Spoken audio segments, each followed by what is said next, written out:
Hello everyone.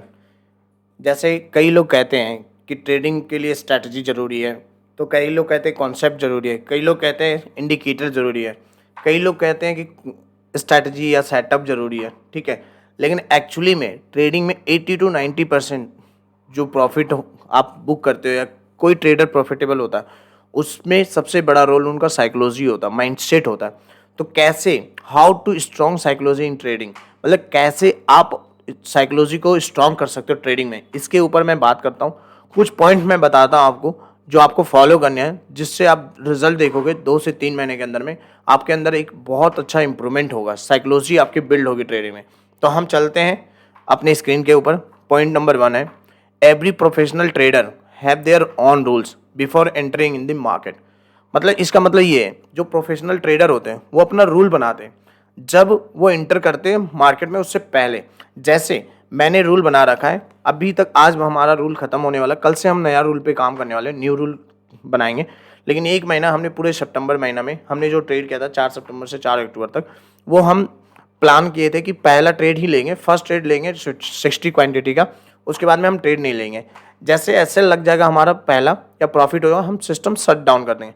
Daily का maximum जो loss होगा हमारा वो 1500 से 2000 का होगा, ये हमने डिसाइडेड किया था। ठीक है, वैसे ही आपको भी अपना डिसाइड करना है, एसएल आपको कितना लेना है, ट्रेड कितना ट्रेड पर डे करना है।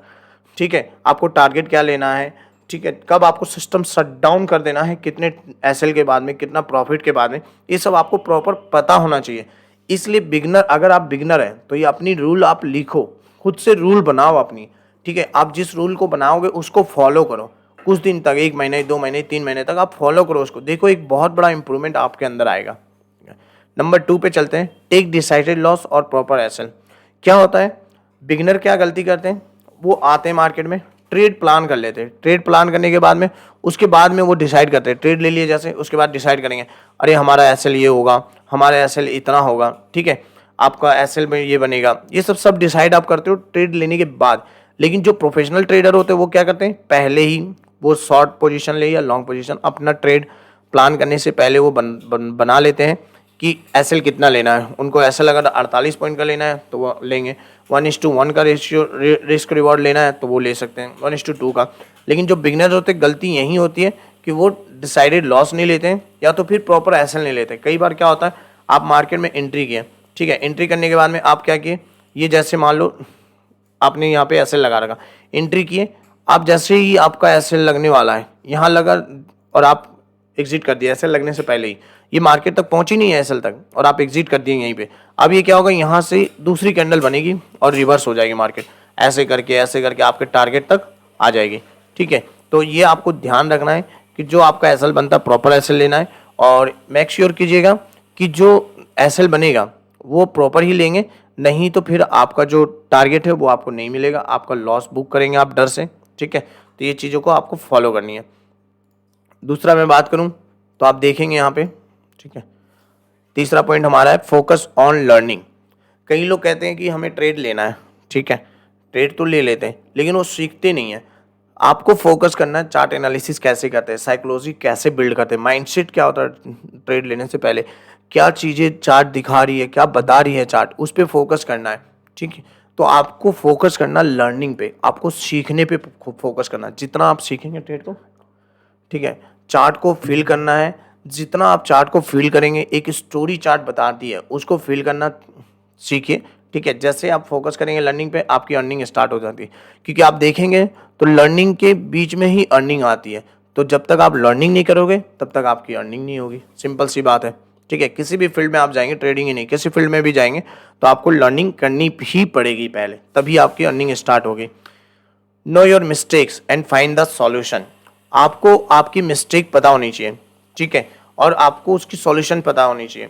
जैसे कई लोग क्या होते हैं, जैसे मेरी गलती क्या थी, मैं पहले टारगेट नहीं लेता था ज़्यादा, जैसे 10 पॉइंट 20 पॉइंट में निकल जाता था, एसएल भी प्रॉपर नहीं लेता था, जिससे क्या होता था, एसएल प्रॉपर नहीं लेने की वजह से मार्केट एसएल तक आती थी लेकिन टच नहीं करती थी, एसएल को हिट नहीं होती थी, उसके बाद में मार्केट बहुत बड़ा मूव देती थी, 50 पॉइंट 60 पॉइंट, मैंने तो मार्केट में 100 पॉइंट तक देखा है जाते हुए एसएल नहीं लेने की वजह से। तो आपको ये सारी मिस्टेक लिखनी है, लिख के आपको एक रूल बनानी है, अपने डेस्क पे, अपनी कॉपी पे, कहीं पे लिख लेनी है कि कौन कौन सा मेरा मिस्टेक हो रहा, उसकी सॉल्यूशन आपको फाइंड आउट करना है और कोशिश करना है कि जितना हो सके आपको मिस्टेक्स कम से कम करनी है और उसकी सॉल्यूशन ढूंढनी है।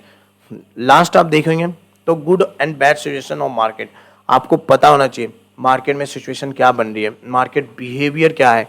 जैसे आप देखेंगे कल अगर आप देखेंगे तो करीब करीब आप देखेंगे तो अच्छा खासा हमारा फॉल देखने को मिला था। 44,570 से मार्केट सीधा आई थी यहाँ पे 44,241, लेकिन मार्केट क्लोज हुई 44,399 पे। तो एक मार्केट की जो बिहेवियर है, शुरू में आप देखेंगे फॉल है, बाकी बात साइडवेज है। तो आपको पता होना चाहिए कि इस जोन में आपको ट्रेड नहीं करना है जब मार्केट साइडवेज हो, ठीक है। जिससे क्या होता, आपका अगर पुट पे भी लेते तो भी आपको लॉस दिखाता, बाई करते कॉल के लिए तो भी आपको लॉस दिखाता, क्योंकि प्रीमियम कहीं बढ़ ही नहीं रहा ना, बढ़ रहा है घट रहा है, एक ट्रैपिंग मार्केट चल रही है, तो इसमें नहीं करना। आज का भी देखेंगे तो आज आप देखेंगे 290 पॉइंट गैप डाउन ओपन हुआ, गैप डाउन होने के बाद में बैंक निफ्टी जो चली है वो 43,950 तक आई, फिर रिजेक्शन लेके फिर नीचे आई 43,880 के आसपास आई, वापस से रिवर्स हो गई वहाँ तक। तो इस जोन में भी ट्रेड नहीं करना है। हमने एक ट्रेड प्लान किया था यहाँ पे, मेरे शॉर्ट्स वीडियोस भी आप देख सकते हो वहाँ पे जाके। उसके बाद में हमने प्रॉफिट देखा, यहाँ पे प्रॉफिट बिल्कुल 10 पॉइंट दिखा रहा था, जो हम 10 पॉइंट प्रॉफिट नहीं लिए और वापस से हमने 10 पॉइंट पे लॉस बुक कर लिया, क्योंकि देखेंगे तो एक बहुत बड़ा मूव वापस रिवर्स हो गया, ठीक है। तो आपको ये सब चीज़ें जाननी चाहिए, क्यों, आपको इंडेक्स के साथ साथ प्रीमियम भी देखनी चाहिए।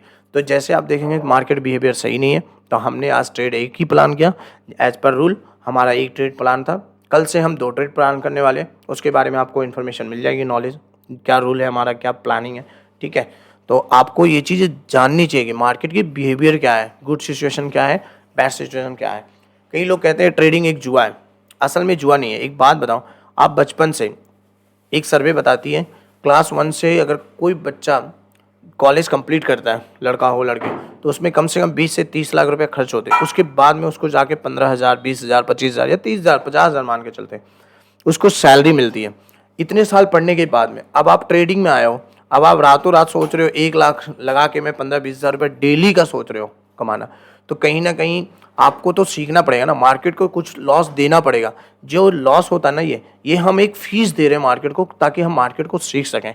अगर आप लाइव मार्केट में ट्रेड नहीं प्लान करोगे तो आप जीवन में कभी नहीं सीख सकते हो। जैसे कहते हैं स्विमिंग को आप देख कर स्विमिंग नहीं सीख सकते, कार चलाते हुए को देखकर कार चलाना नहीं सीख सकते हो, ठीक वैसे ही ट्रेडिंग को आप देखकर या किसी के यूट्यूबर वीडियोस को लाइव आकर आप ट्रेडिंग नहीं सीख सकते जब तक आप लाइव मार्केट में नहीं उतरोगे, आप ट्रेड खुद से नहीं करोगे। इसलिए आपको कॉलेज की फीस जैसे देते हो वैसे ही ट्रेडिंग में आपको फीस देनी ही पड़ेगी, तभी जाके आप सीखोगे, ठीक है। अगर आप चैनल पे नए हो तो सब्सक्राइब कर लो यूट्यूब चैनल को हमारा, ऐसे और भी नॉलेजेबल ट्रेडिंग से रिलेटेड वीडियोज़ आगे आते ही रहेंगे।